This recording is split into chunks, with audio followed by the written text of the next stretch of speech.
This episode of the Agile Uprising podcast is brought to you by Lean Agile Intelligence. Optimize the flow of feedback. Find them at www.leanagileintelligence.com. This is Alistair Coburn. You're listening to Agile Uprising Podcast.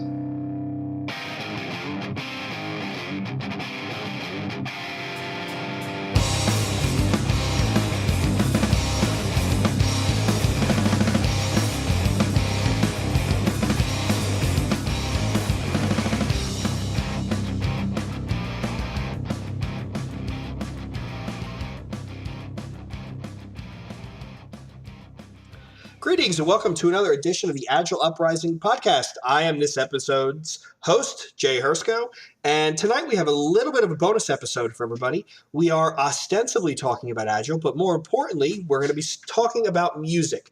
After having a couple of conversations amongst the members and the board, we realized that there are quite a few of us that are really into music, not limited to, but specifically the heavy metal and extreme versions of music. So we wanted to get together and talk about what our thoughts are on the industry.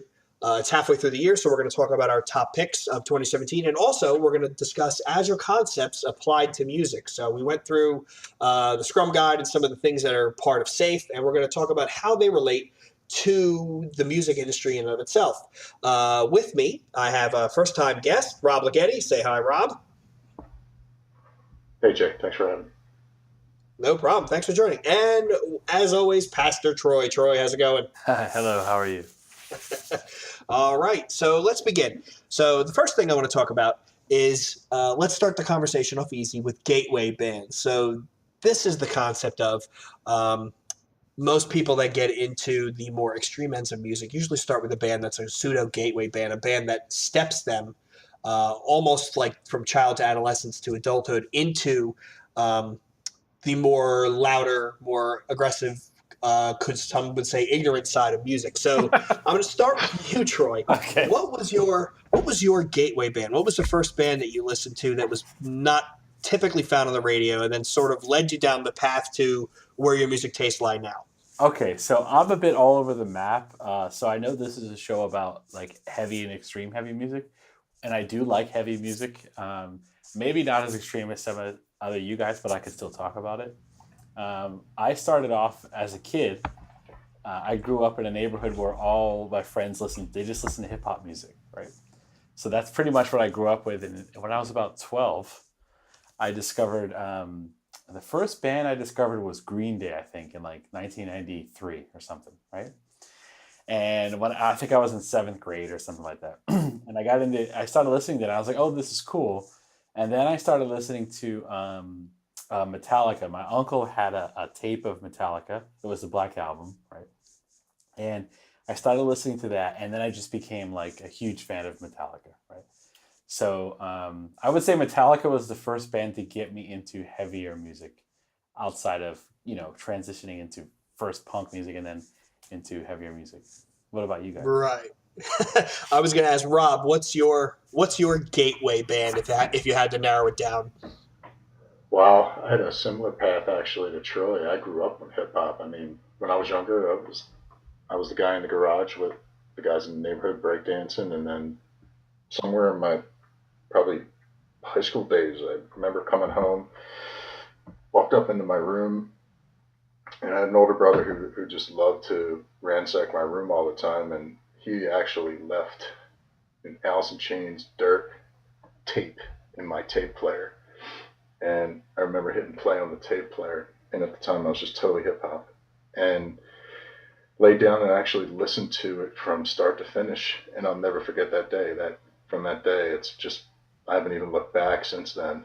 So that was a real gateway for me into the metal scene, even though many people would not characterize Alice in Chains as metal. For me, they're one of the best metal bands.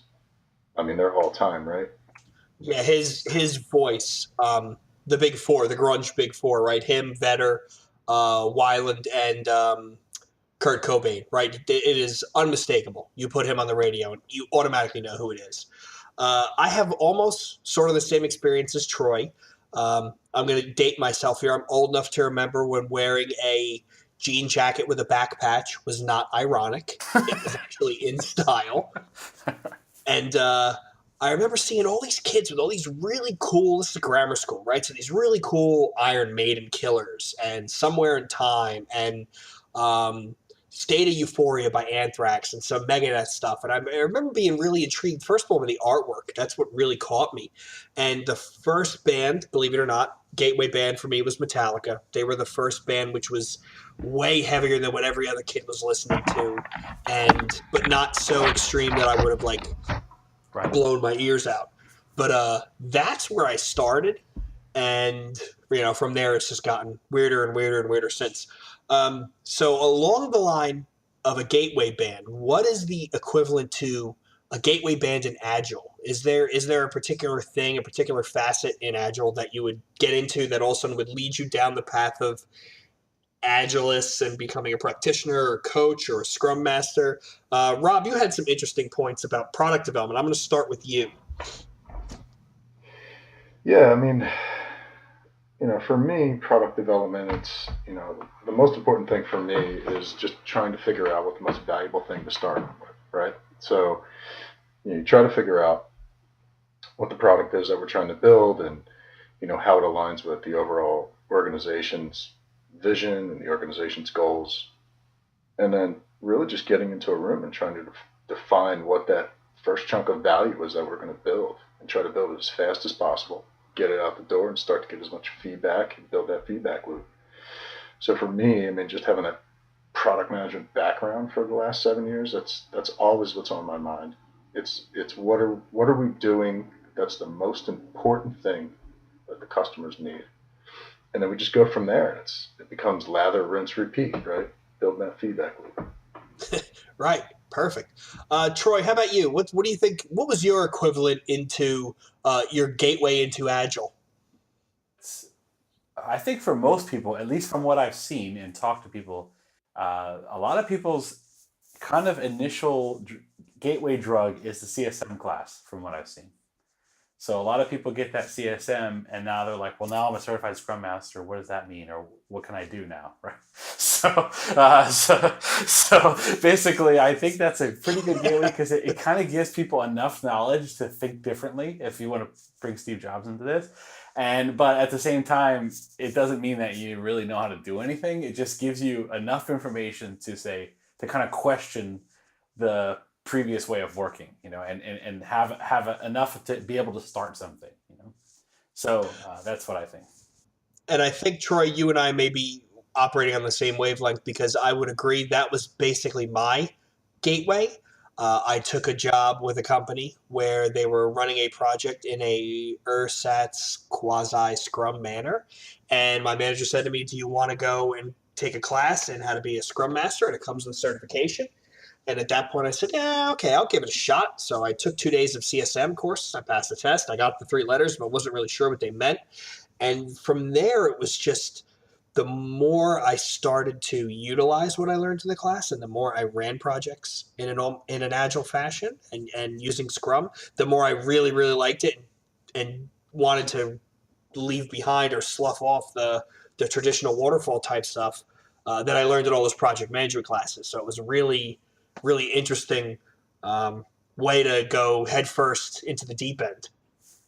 Yeah, so it's kind of interesting. I don't mean to get off on a tangent here. I'll just say one last thing is that a lot of people kind of knock the CSM, but I actually think, as a certification, I don't know, what that means, what that really means, but as a class to get people introduced to Agile, I think it's really valuable. So a case in point, what you just said, Jay. So. Right. I mean, I think I shared this story. When I took my CSM, I took it up on Wall Street, surrounded by a bunch of people from Wall Street banking firms. And then I was at like the mutant table that you have at a wedding with guys from all different companies. So you're right. It was it doesn't get bagged on, but it was a really interesting experience for me because I got to talk to people from all different facets. And that's what made it so fascinating as a learning experience. And maybe this is the last thing I'll say, I promise, about this, but maybe the genius thing about it is the thing that everyone knocks it for is the reason why everyone goes.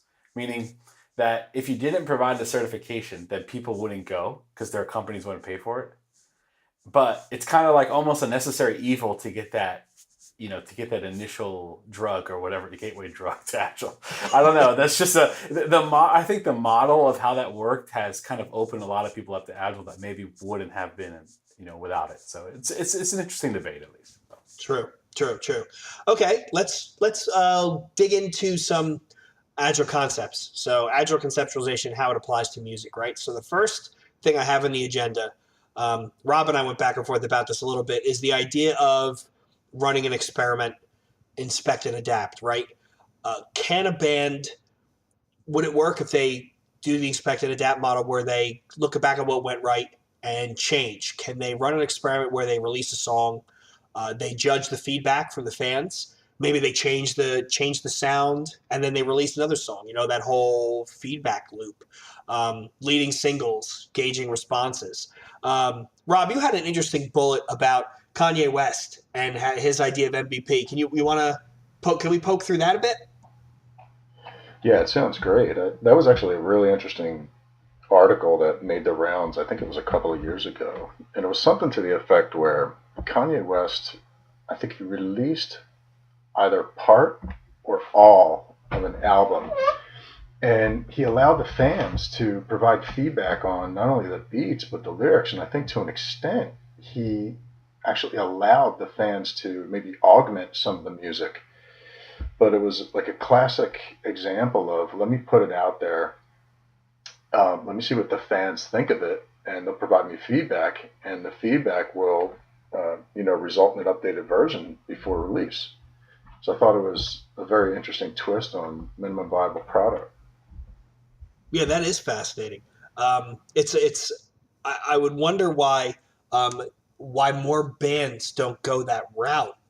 I will say I came across an interview with Rob Zombie where the interviewer asked about how a band changes its sound, and the question was to Rob, how do you deal with that, and how do you make new music knowing that your fans may hate it? And Rob Zombie's remark, and I think he sort of suffers from a bit of, he's lucky that he can say something like this, but he said sometimes you have to drag your fans kicking and screaming into something they don't know they like yet.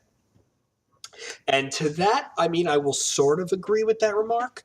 But then you look at, I don't want to get ahead of the agenda, but you look at some of the other bands that have really tried to step outside what's their comfort zone and do something that's completely different, and sometimes it comes back and bites them in the ass. The easiest example I can probably call for most of the people that are listening would be Metallica going from Injustice for All, to use a reference that everybody knows, to the Black Album, which, okay, I can see that leap. But then they went to the Load Reload double whammy, where it was cut hair and Les Pauls and a lot more twang and surf guitar type sound. So what do you think about that, Troy? What do you think about the idea of, using your fans to gauge your feedback, to change your product, to try it again? So I think there's two schools of thought here, right? So one school of thought is we want to see what's going to be most marketable, right? And I think maybe that's what you're talking about. What are we going to do to, bring in the most fans, potentially bring in the most revenue as far as for music, right? On the other side of it, and that's looking at it from, in my opinion, that's looking at it from a business perspective, right? And people want to make money. But I think the real question we have to ask ourselves is whether or not we think Load or Reload is a good album. And that's something we could have a whole nother podcast about.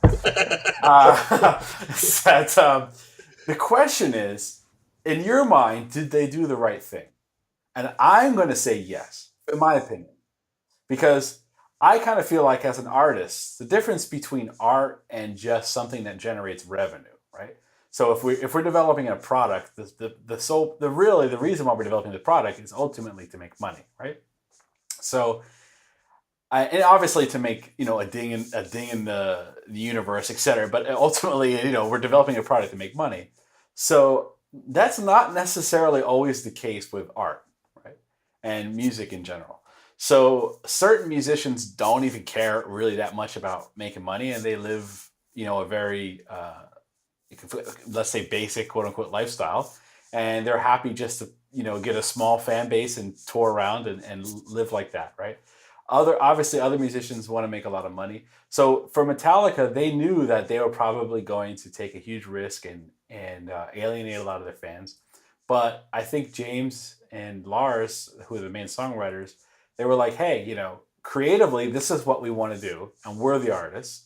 And if people like it, they like it. If they don't, they don't. I kind of think that that's the most badass thing you can do. Like for me personally, like I actually think, hey, whether or not I like it, I just respect the fact that they wanted to be true to like what they wanted to do as artists, which is totally contrary to what your question was about bringing things to the market, getting feedback, and adjusting based on market research.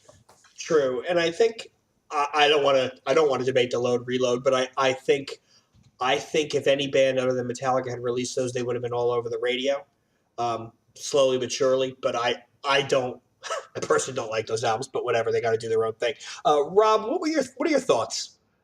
Even using load or reload as an example, if you have to.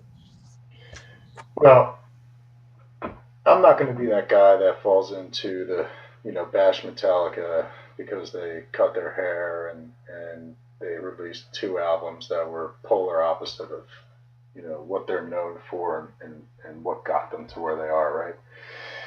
But I kind of side with Troy's thought process, which is, you got to respect the fact that they're taking chances. And I think, when you get that big and you release an album after album that sounds very similar, I mean, you can only release so many Master of Puppets albums. You can only release so many Justice for All albums. I mean, it's the point of creativity. It's the point of taking chances. It's the point of exploring different avenues that you've never explored before. And with Metallica, I mean, they're able to do that. But if you take that in a different direction and take, for example, Meshuggah, right? So Meshuggah, the Swedish metal band, who really became very popular back in like the early 2000s when they toured with Tool, and you guys already know this, right? But they released the album Catch 33. That album was very experimental, right? It was very different than what they've done previously. In particular, the drums, I think, were programmed through a software synthesizer. So that's like a stark contrast to what they've done in the past, which was, live drums, right? So it's just another example of going in a different direction, challenging yourself, and being able to come up with something that's completely different than what you've done in the past. That's actually an awesome example because they are, the way I explain, Meshuggah in particular to my friends who may not listen to heavy metal or extreme music, is whatever they're doing right now on this next album, you will see all over the place in the extreme music sphere in 1 to 3 years. They truly are trendsetters that, like you said, they're not afraid to go out there and try something completely new. I mean, look at Nothing, the album before that. They introduced an 8-string guitar. They had no bass player. I don't know how they found strings thick enough to get them in tune. But they were playing, that intro riff to Stenga, I think is the name of the first song on that album. It's just like this guttural, like bowel moving bass tone. They just go out and do whatever they want. And Troy, to your point about artists, right? And artists need to create, and there's that thread that they want to do something new and they want to do something that's satisfying to themselves. You're absolutely right. Your band can't do the same thing over and over again. There's an interview with Brian Johnson, the lead singer from AC/DC, where I think it was an English music journalist said, you guys have basically made the same album 11 times. And he cut the guy off and he said, I can't believe you just said that. I'm completely insulted. We've made the same album 13 times. So while to us, with the three of us can associate the artistry and the creativity that goes, there are some guys who don't mind getting into a pocket and saying, okay, this is what I like to do and this is the sound that I like to make, and let's just keep churning out the records, right? Nothing wrong with that. But there is something to be said about the creativity piece. So I think both are fine. Like, in my opinion, both approaches are fine. Like, if Metallica never changed their sound, if they wanted to just stick with what they were coming up with in the 80s and early 90s, let's say, and kind of make a mix of that. Kind of what they're doing now actually is kind of a mix of their 80s music and then some of the Black Album stuff. Um, I mean, that's fine, but I kind of credit them, like I said, whether we like the albums or not, I just credit them for doing something which they wanted to do artistically, which whatever they felt was best. And that some fans liked it, some fans didn't. At the end of the day, they made enough money to where they can do that, right?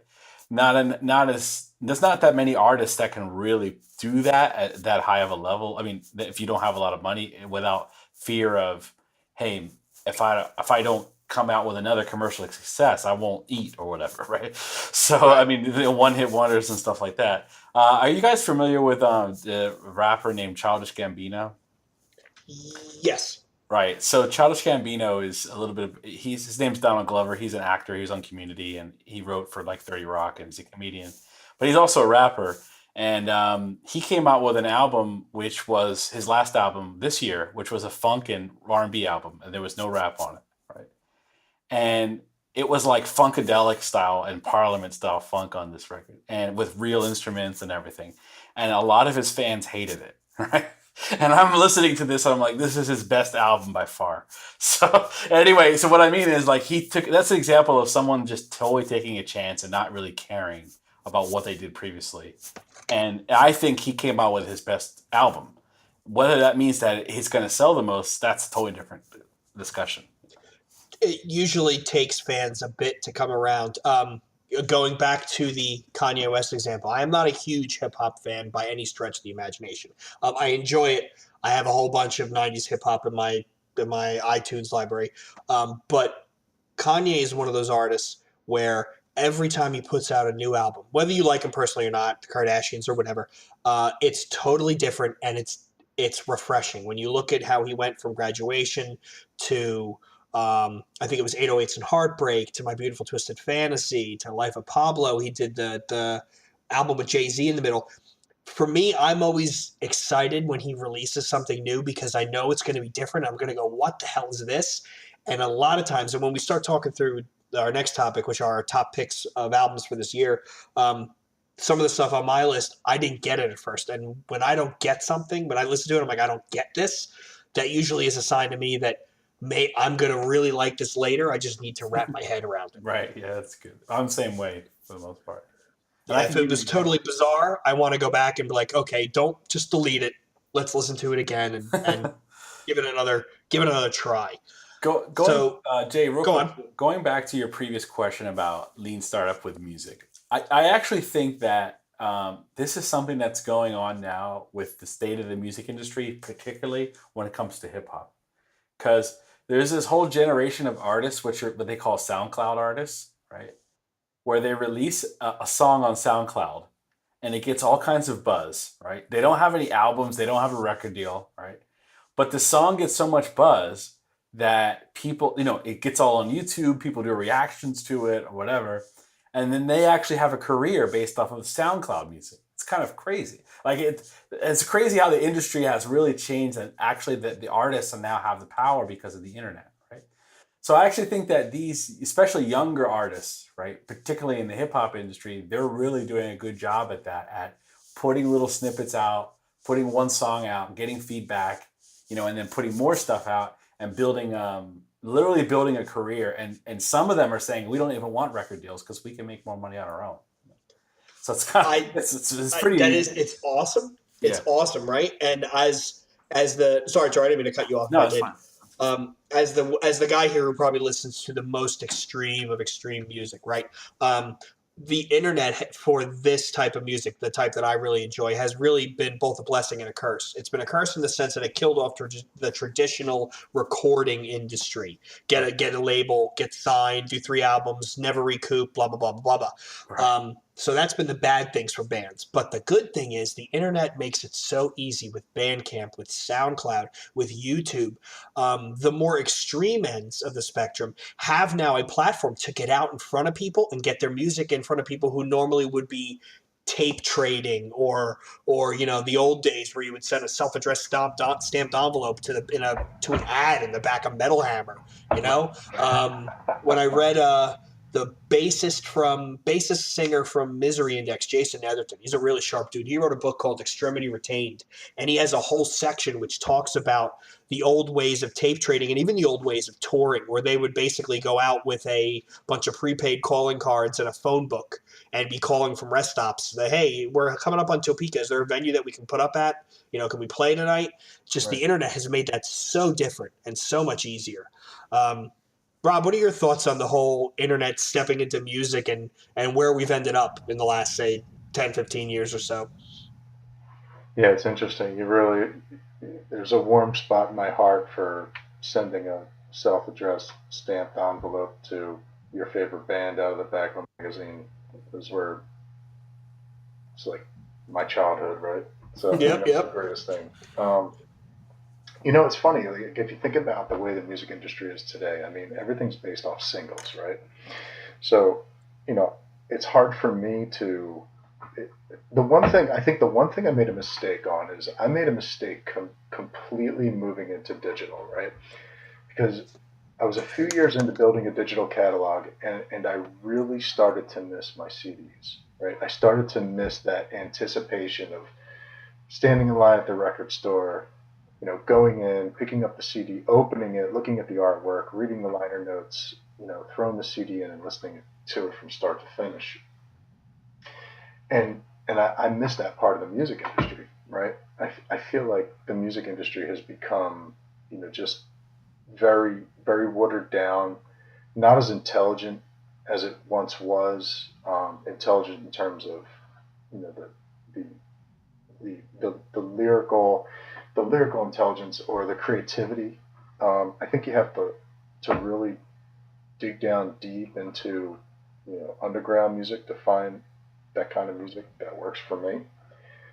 But just mainstream in general, it's just built on singles. It's built on pop music that's very much based on formulas. Right. And I think that my final thought is I think that when you release a song and it gets as much buzz as it gets in the mainstream, I think it just speaks to what musical formula works. And then what happens is they just keep churning out similar music based on that formula. And that, it doesn't make me happy, but, personally, I'm quite happy with going underground and going through SoundCloud and going through YouTube. I mean, that's where I found all of my music for the better part of the last 10 years. And, I'm still very happy and I'm really excited about, the future of it. But I think there needs to be a major overhaul with regard to popular music. Okay. Yeah, I think the three of us are part of that generation, right? Where you're digging through the racks at the record store. To your point, Rob, you're reading liner notes and seeing who does this band give a shout out to, a thank you in their liner notes, because then maybe I want to check out that band. Or Right. something as simple as, I mean, we'll talk about, well, I just want to touch on real quickly music videos, right? I remember watching a music video, and if the lead singer of a certain band had another band's t-shirt on, I went out and checked out that other band. And that whole way of finding new music is it's sort of been usurped by banging around in Spotify and trying to find something that sounds close. Maybe the algorithm thinks I'll like it. I don't know. Yeah, no, that's totally true. I have yeah, I'm kind of not. I have a subscription to Apple Music. I have a subscription to Spotify. I use iTunes Match for my old library that I keep in the cloud. So I'm pretty much all digital, right? But the at the end of the day, if there's an album that I'm really, really looking forward to, right? Like one of my favorite bands, I will usually go buy the CD anyway, and then like put it in my car. And because I a lot of my music listening now, being an older adult, is like driving, going from one place to another. It's not Right, like when right. you were a kid; it's not the same. So, but so I'll just plop in that CD and listen to it from start to finish or whatever, because I really still, being, I guess, an old head or whatever, but I really enjoy that album experience. Especially looking at the artwork, especially bands who care about artwork or do cool liner artwork and stuff like that. For instance, like, as some of you guys know, I'm a big fan of the band Ghost. So their last album I bought, the last couple albums I bought physical copies, and they have really cool artwork on their last Melior album. Like inside, like somebody put so much detail and time into that I'm like, people that just buy it digitally don't even see this stuff. So Right. I think Rob, I think you and I had a discussion. I think we were talking about like it was either Sleep or maybe it was Bong Ripper or even Baroness, about how they have these awesome packages with this wild artwork, and it's meant to be consumed as a whole.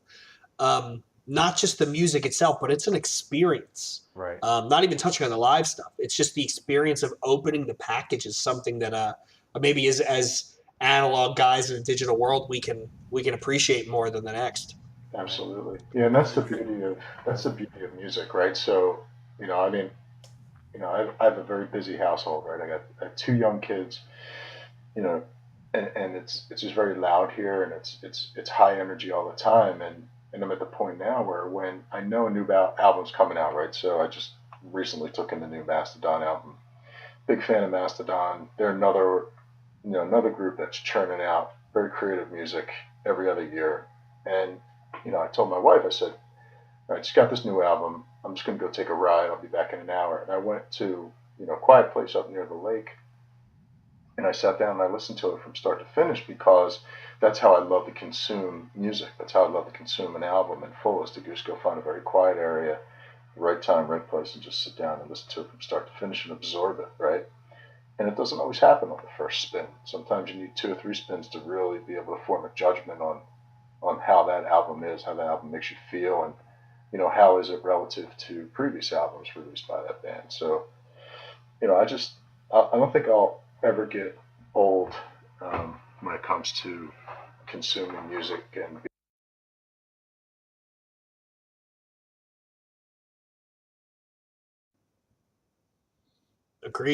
Agreed. So, quick interlude. Um, Troy, I'm going to start with you. Any picks? If you got a list, I maintain an anal list. Top albums you've picked up this year so far. A couple of titles that you found that really caught your ear as far as 2017 has gone. Okay, well, this is an extreme metal recommendation, but That's fine. No, that's fine. Rob and I were talking about it before. Let's cover everything. okay. So, all right, full disclosure. So, ever since when I was 16, right, 1997, that shows you how old I am. I got free tickets with a friend of mine to go see 311, right, in Camden, New Jersey, right, and it wasn't my first rock concert, but it was probably maybe like my third, whatever. It's pretty young. And I didn't even know who they were. I didn't even like them. I just went because I thought I was going to meet girls, at 16. Pretty much, that's the truth. So I went there, and I was like, wow, this band is it's really good live band, So I started listening to their music. So I became like a big fan of them, and I still am to today. Their last few albums, I wasn't too crazy about, but their first, everything besides their last few albums I really liked. So they came out with a new album, and and I always listen to their albums, and I always give them a chance, even though, because I love those old albums so much. I don't know if you have any relationship like that with other bands, but basically because you love their old stuff, you always give the new stuff a chance, even if you don't like it that much. Yep. So it's the same thing. So I put the new 311 album in, and immediately I was like turned off, right? I was like, damn, I really wanted to like this, but I just don't like it, And so I listened to every song, I just went through the whole album, and I identified like 3 songs that I thought were pretty good, right? And 1 song that I thought was great. So I was like, okay, there's 1 great song on this album. It's probably better than anything they came out with maybe in the last 10 years, which maybe means let me give this album another listen, right? So I listened to like the whole thing again, right? I'm telling you, that album is now probably my favorite 311 album in like last 15 years, I would say. Last 12 years. So. No shit, huh? Yeah. So what's crazy is I had I got it. Like it took me like 3 listens to get it. So I was like, oh, this is what they're doing. Because I guess being a fan of a band so long, you get used to their old stuff. And that's the stuff that initially attracts you to the band, right? So if it differentiates itself from the old stuff, it's kind of a natural, maybe a reaction to not like it immediately. I don't know. That's just kind of the way it is. Maybe just the human nature for me, at least. So because it's quite different, at least opening up the first few songs, I was like, I don't know, it sounds like they're kind of trying to sell out, and the old mentality. So I said, I don't know, right? And but the more I listened to it, the more I was like, wow, I get it now. It's more melodic, but it's more reggae based, and it doesn't really have that much rap in it, but it's a lot of reggae, heavily reggae album, right? And I love. See, 311 is a band that they have their own sound, and they don't follow like the trends. Like they've pretty much sounded the same since the beginning, except maybe the songwriting has got a bit more mature when it comes to melodies and choruses and stuff like that. But so anyway, so that's my recommendation. New 311 album. I will warn you, there's a song on there that's probably the worst 311 song ever made. So just don't worry about that one song, but the rest of the album is fantastic. Its reason is because it sounds like there's another writer maybe that came on with that song from the label that told them maybe they have to work with another writer or something.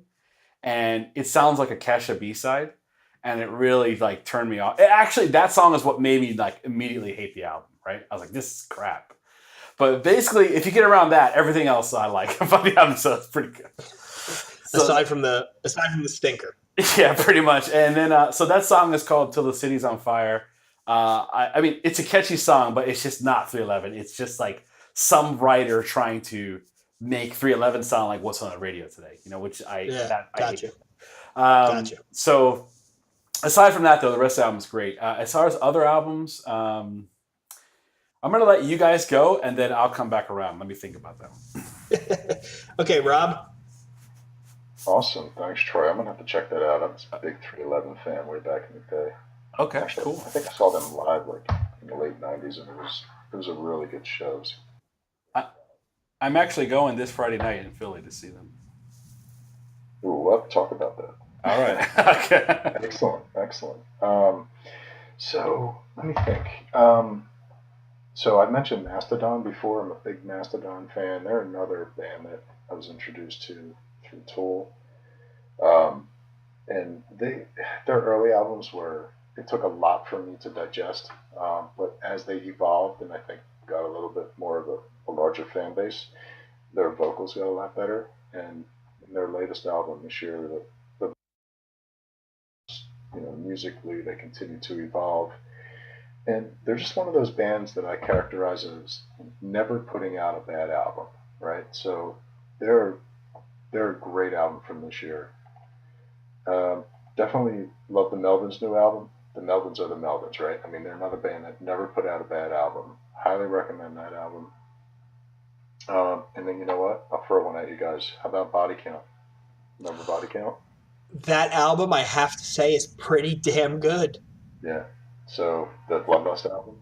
Yep. Yeah, so big Ice-T fan. I was listening to Ice-T when I was 11 years old, and he was purely gangster. And then when I heard him on Body Count, I've been a fan ever since, right? And their latest album, Bloodlust, it's heavy, and it's different than their previous albums. I think they have a Slayer cover. I think they do a Slayer cover. Yeah, they do. Raining Blood, yeah. Yeah. So, I mean, for me, that album's great. And then there's a third one. No, actually, those are my three. So Mastodon,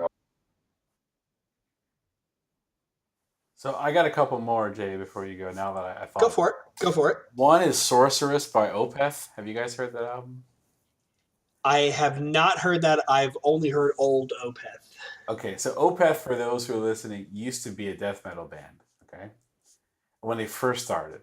Then they became like a progressive death metal band where they would do death metal songs with like long, intricate songs, and they would have like a lot of acoustic parts to it and soft vocals, but a lot of growling, right? And then about 4 years ago or so, they totally changed their sound, right? This is an example of a band who's totally went in a totally different direction, right? And now they're just like they're like a progressive rock band. And they have a heavy 60s and 70s influence on their music now. So it's like a lot of cool rhythms, acoustic guitars. I mean, they have electric. Some of it's heavy, but it's all like kind of Genesis, early Pink Floyd influence, King Crimson influence, like With Opeth, yeah. So if you listen to their last album called Sorceress, that came out within the last year, so that's why I'm talking about it. There's a song that to me is a perfect example of their new sound, which isn't on this album, it's on a previous one called Eternal Rains Will Come. That's the name of the song. If you just typed that in YouTube, there's a video for it. Watch that video like alone by yourself with no distractions. Just listen to that song, and I promise you will think it's awesome. Whoever's listening, if you don't, then tweet at me at G4S and tell me I'm Yeah, well, I'm going to put together some show notes for everybody listing all the stuff we hammer through, because I'm sure there's a lot that hopefully we serve as gateway metal introductions. So for me, obviously, I have the most quote unquote extreme taste of the group, so my stuff is really going to be out there. I'm anal to the point where I maintain a top 10 list throughout the year. So for me, just to rattle off, I guess, my top handful, and I usually go in chronological order because it's just the way I remember it. The first stuff that came out at the beginning of this year was 2 albums from Profound Lore Records in Canada. First one was Artificial Brain, Infrared Horizon. I got Ryan Lockard turned onto this. He loved it. One of those bands where I saw them live. I didn't know what the hell I was watching. It's this sci-fi themed sort of brutal death metal. They have some real interesting chord progressions and some riffing. The drumming is top notch, and they sing about planets and shit, which is pretty cool. Not the normal singing about Satan. Same label, Full of Hell, which I think is from Maryland, Trumpeting Ecstasy. These guys are road dogs. They're always on the road. They play this sort of grindy, power violence, noise type hardcore. They're just impressive to see live. And this album came out, and Kurt Ballou from Converge produced it in God City out in Massachusetts. And it's just reprehensibly evil sounding. I saw them live, and the lead singer plays with a noise board where he adds like noise and ambient stuff like Merzbow, and they never sound checked it. They never EQ'd it. So in the middle of the song, when he hit the noise board, it came out like 120 decibels, and it shot people into the back of Underground Arts. It was rather amusing. That's another pick for me. And I think if I had to round it out with the top 5, D's Nuts, as bad as that name is, they're an Australian, basically party hardcore band, but their album for me, for hardcore, it's probably the album of the year. It's tied up there with Incendiary.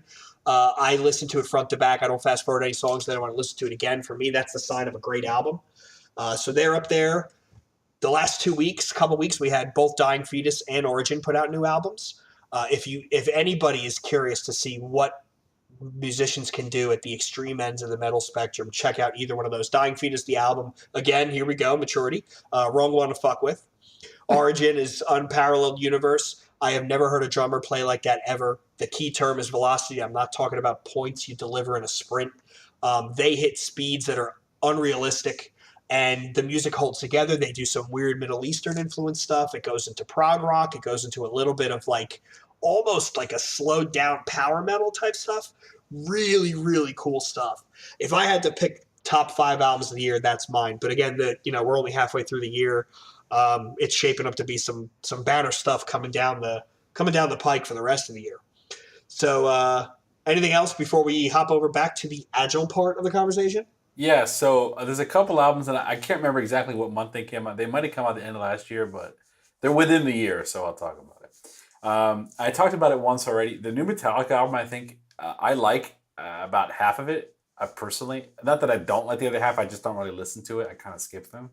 But I think about half of it is good. So that's one I recommend if you're into Metallica. The album Awaken My Love, I talked about it earlier, by Childish Gambino. It's like a funk and R&B album. So it's kind of really experimental too, which is pretty cool. So I talked about Opeth, and then lastly, one of my favorite bands I talked about already, Ghost. They put out an EP called Pope Star, which is kind of a mockery or sarcastic way of talking about making pop music, right? So they came out with a song. So this did come out last fall, and they came out with a song called Square Hammer, which is a really poppy, satanic pop song. Okay, to put lack of a better term. Okay, so basically, for those who don't know, Ghost uses death metal tropes, but in non-death metal music, if you want to put it that way. So and the whole album is like all covers of pop music, okay, but in like ghost style, right? But Square Hammer is an original song, and it's so kind of catchy that radio stations started to play it.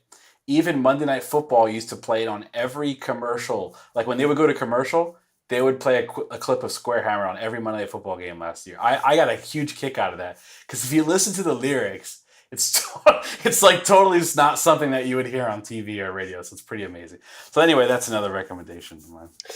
I think it's indicative of the power and the passion of music that as our conversation is going on, everybody's remembering albums that came out that they thought about, that they forgot about in the initial past, but then they said, "Oh man, I forgot about that. That came out this year too." It's wild. Again, this is the sort of the power of the internet because it allows you to experience more things closer to real time. Right. So next topic we've got here, Agile Concept and music is, and I'm going to start with you with this one, Rob, continuous delivery. We had some notes here about Trent Reznor, Radiohead, Prince, streamlining music delivery. You want to give some color on that? Yeah, I think I love that topic, right? I mean, the music industry is such a complex entity, right? So I love it when artists decide that they're just going to cut out all the middle layers and go straight to the fans. So I think there was a point in time where I think back in the early 2000s where Prince was going to start delivering his music through his website, right? And I mean, Prince is big enough where he can do that, and without knowing all the intricacies that go into music delivery, I mean, it doesn't get any more streamlined than that, right? It's like, I can envision Prince sitting in his home studio, right? Queuing up a couple of tracks, churning out a couple of songs, and then within like 15 minutes, they're mastered and uploaded onto his website for consumption, right? So I love the fact that he was sort of, I don't want to say a pioneer, but I don't recall anybody who was attempting to deliver music through their website direct to fans before Prince. But after him, I think there was a point in time where Nine Inch Nails was also trying to deliver music straight to fans through their website. And then I remember reading somewhere, and I could be mistaken here, but I think Billy Corgan was trying to do the same thing with his latest version of Smashing Pumpkins. But I think back to the point of continuous delivery. I mean, there's no better way to streamline delivery of music than straight through your website, and you're big enough where your fans always have an ear and an eye open to new releases from their favorite bands. So I think it's a great way to deliver music fast and continuous. So I totally agree with you, and I remember exactly when Prince was doing that. It was like in the early 2000s when he first started that stuff. And he had this thing called the MPG Music Club. I'm a huge Prince fan, so that's another thing. But he had this Did you get Troy? Did you get to see him live? Oh yeah, I've seen him live a couple of times. What an amazing show. Yeah. The last time I saw him live was 2004 on his Musicology tour. So that was a long time ago. But so he had this MPG Music Club, and you basically had to, originally you had to be like a member of this club to download the songs, and then he just changed it to a different, per album or per song download. There's an interesting thing about that though. I think with anything with technology, there's good and bad. I really believe that there's trade-offs with everything, right? So for instance, Prince is an example. Prince is one of my favorite artists, right? And Prince's music, to me, in the 70s and 80s, the albums he was putting out were like completely brilliant, right? But it's almost like, is sometimes the ability to have so much output, does it actually water down the music eventually if you have the ability to just put stuff out whenever you want? I don't know the answer to that. But what I mean is, if I can just record a song and release it, right, same day, it's not really going through, maybe I'm not having a lot of other people listen to it. Maybe I didn't sit there and digest it, to think about it. Because the way it used to work is you would spend a month or two in a music studio and you'd record an album and you would, and then somebody from the label will listen to it. It's like a process. So I don't know what's better as far as quality of music goes, but I can tell you the process of streamlining is better for fans because they can get it very quickly. So I think I don't know. Maybe there's two. I'm just thinking out loud here. What do you guys think? So I think there's two. We have two lines of thought here. So to Rob's point about Prince, not Trent Reznor, Billy Corgan releasing music directly to the public, to me that analog is Bandcamp. I think Bandcamp is the most brilliant thing I have come across in a long time as far as music on the internet goes. The three of us start some weird hipster retro jug band, right? We Right. could create a Bandcamp account, start putting music up there, sell it for $1 a song, sell it for name your price. Automatically our stuff gets exposure. It's out there. It might not get picked up by a Spotify engine. It might not get picked up by some automated algorithm to say, oh, well, if you like X, you may like Y. However, the ability to put the music out there minus interference is huge. I mean, we've already established I like all sorts of weird hardcore metal, right? Right. So for me, it's real easy for me to find. I just came across a band, Easy Money, which is a hardcore band out of Arizona, right? They're not a major label. They have a couple of EPs. I picked them up. They were like $3-4 a pop, $5, whatever. Now it's in my Bandcamp account. I really enjoyed it, and because of that, Bandcamp recommended me a couple other things I like. So I think that's part of it. It's sort of solved it without knowing to solve for it, to get your music out without the radio industry middleman taking a chunk. But to your point, Troy, about being overwhelming in regards to catalog, I think that is a valid concern, a viable concern. Last year for me is one of the few years I have in recent memory where so many albums came out that I had trouble keeping track. It was every week I was picking up or listening to something new. And my end of year list, I actually could not come up with an album of the year. I had to go with 5 as a 5-way tie. That's how big it was. But you're right, it does become overwhelming. And I'll even with the weird little corner of the music industry that I like, with the guys who barely pig squeal vocals and it sounds like they're grunting, and there's still so much out there that it's nearly impossible to take it all in. So it makes it really real easy to get overwhelmed and lost. Sure. So I mean, I definitely think it's more good. It's definitely more good than bad. It's just that it's just a thought about sometimes quantity over quality. Like, is it better to release 100 songs, right? Or is it better to release 10, like 100 songs once a week, or 10 once every 2 years? But maybe those 10 once every 2 years are far better as an outcome than the output of 100. It's just a thought.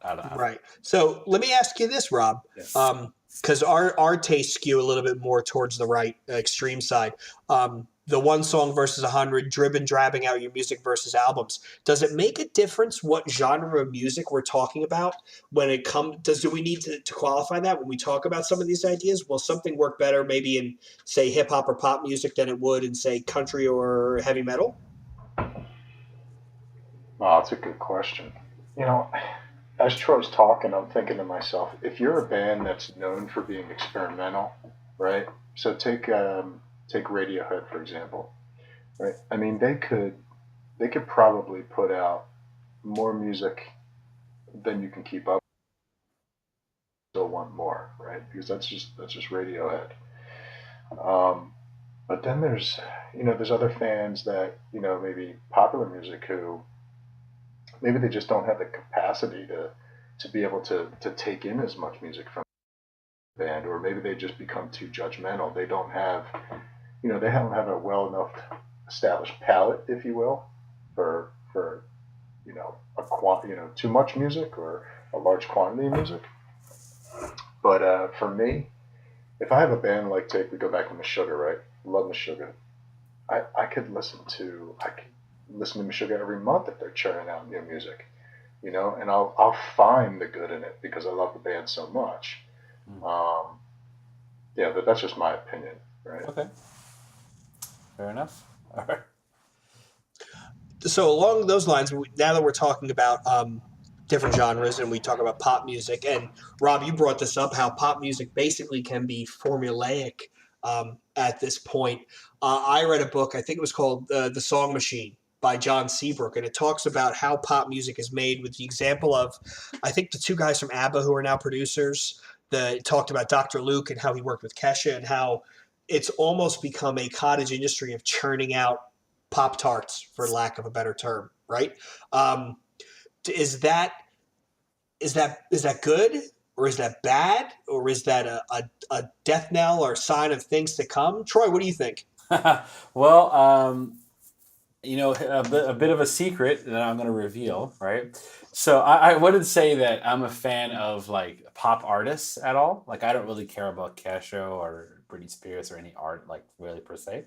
But I am a fan. I'm a musician, right? So I play 4 instruments, and I am a fan of brilliant songwriters and producers. Like that, I do find fascinating, right? So there's a guy named Max Martin who I've been Yes, he's in the book. That's the name I right. was thinking of. Yeah. I've been following Max Martin since the late '90s. No BS. You can ask a lot of my friends who know. Okay, so Max Martin, for those who don't know, he started off in a metal band in Sweden. Okay, and he was a singer of a metal band, and actually his metal band is on YouTube. You can go watch it. But they were like pop metal. I wouldn't really call it the metal that we're talking about. So, long story short, he gets involved writing pop music. He co-writes "I Saw the Sign" by Ace of Base. That was his first song, that he co-wrote, as a pop song. And then from there, he went to, write. He basically wrote all the Backstreet Boys songs, all Britney Spears songs, all the big songs from the late '90s, like on the radio, the boy bands, the girl stuff. The one person was basically writing all that music. It's kind of nuts if you think about it, right? Wow. And then on top of that, if you can watch on YouTube, if you just type in Max Martin, right, you'll find like a list of the last 20 years of all the hit songs he's written. He's been able to transition his career from writing boy band songs to writing hit songs for, Katy Perry, to Usher, to, all these modern artists. He's still writing a lot of these hit songs. Basically, him and Dr. Luke are writing 90% of the music on the radio at this point, as far as pop music goes. Not rap, but the pop music side of things. So he's been able to change his sound, but it's interesting because I think your question is about a formula, right? So if you listen to the actual structure of the songs from the '90s that he wrote till today, the sounds are different. Like the technology is different that he's using, right, to make the sounds. Let's say, right, the synthesizers are different, etc. But the structure of the songs and the melody structures are very similar. So basically what he does is he has a formula that he uses for melodies, for song structure. And he, honestly, if you analyze those songs, he just copy and pastes a lot of it, right? And just changes the melodies around and stuff like that. But you could go from one song to another. For instance, he wrote, that song by Bon Jovi, It's My Life, right? Bon Jovi, I'm not going to attempt to sing it because I can't sing, but It's My Life by Bon Jovi in the late '90s, right? That was big hit of theirs after they hadn't hit a hit in a long time. So he wrote that song for Bon Jovi, and he also wrote what's that Backstreet Boys song? Time of Your Life, Larger Than Life. That's it. If you listen to Larger Than Life and It's My Life, right, by these two different artists, same songwriter. If you just listen to them back to back, it's almost the same exact song. It's the same bass line. It's the same melody. It just adds like guitar to it for the bunch. It's pretty amazing if you actually listen to it. So I definitely think that, he and other kind of brilliant, I would call him, how hard it is? Most people go their careers trying to write a hit song, right? Dude, he's I don't even think it's up for debate. He's brilliant, right? Like, able to do that. And like, look at, you want to talk about brilliance. Like, this is going to be apropos with Game of Thrones, Ed Sheeran. Ed Sheeran writes music not just for him, for Katy Perry. Right. He did an EP with Yellow Wolf, the hip hop guy, which was amazing, right? That's a talent that doesn't grow on trees if you can write good music. Yeah, so I think the difference between, this is just my opinion, the difference between like modern pop music when it comes to like a lot of the stuff that includes like the auto-tune rap stuff, I'm not a huge fan of it, and I kind of feel like no one's going to remember a lot of these songs in 5 years, right? But the songs that like you still remember, Hit Me Baby One More Time, right? For an example, right?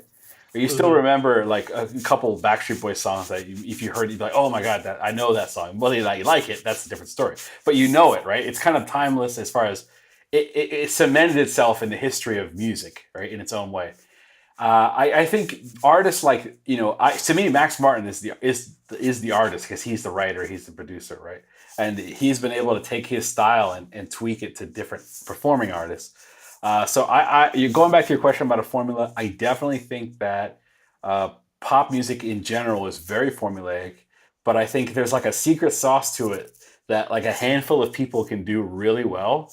And everyone else tries to do, and they suck at it for the most part. So it's kind of interesting. So I don't know how well a computer could do it, to be honest with you, because even with a human being, there's only a handful of people who can do it really well. So I don't know. What do you guys think? What do you think, Rob? I want to look into this guy. I mean, it's fascinating that he was part of all that music that you just mentioned. I mean, but it is formulaic, right? I mean, and everybody wins, right? The artist wins, he wins, the record company wins. Everybody's making a ton of money, so it doesn't surprise me. But to your point, Trey, I mean, a guy like that, that's a lot of talent, right? You have to respect the talent, even if there's some sort of copy paste involved in there. There's a large layer of talent, so it sounds like an interesting little research from there. Like, are you familiar with the rapper? His name is Logic. You ever hear Logic? So for those of you guys who aren't familiar, who like rap, okay, if you like old school rap, check out this rapper. His name is Logic, okay?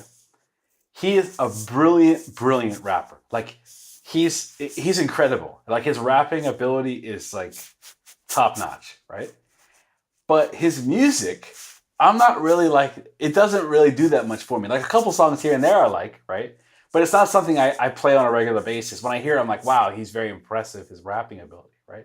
So that's an example of, like, I recognize the talent, but it doesn't move me as a listener, right? But other people, he has a huge following, right? He's an example of building a following, not on the radio, but building a huge following, So anyway, that's another recommendation. If you like hip hop, if you like rappers who are very skilled, there's a guy named Logic out there. You can check him out. Maybe you'll like him. So I respect his talent, but he's not like my favorite or anything. Right. Yeah. Well, gents, we're just over the hour mark, so I think I'm going to put this one to bed.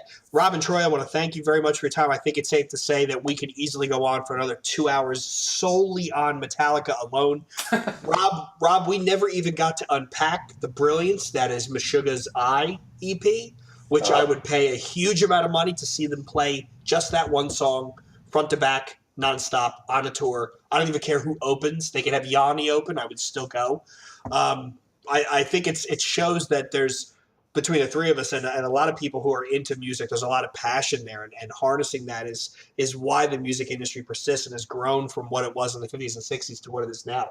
So again, Rob and Troy, I thank you very much for your time. To our listeners, I hope you enjoyed this. I hope there was enough Agile here to make it worthwhile.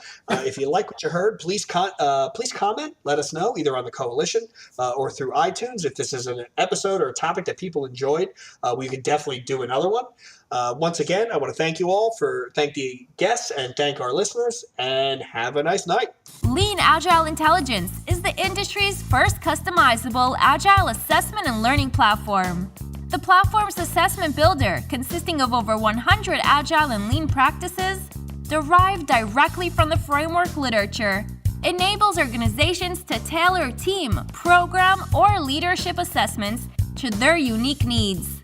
Lean Agile Intelligence facilitates the assessment and provides rolled-up team results in an actionable format so that organization constraints and coaching needs can be identified.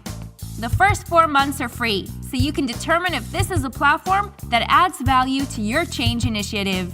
There is no certification required to use Lean Agile Intelligence. The only requirement is an environment of safety that promotes learning and experimentation. Visit us at www.leanagileintelligence.com today.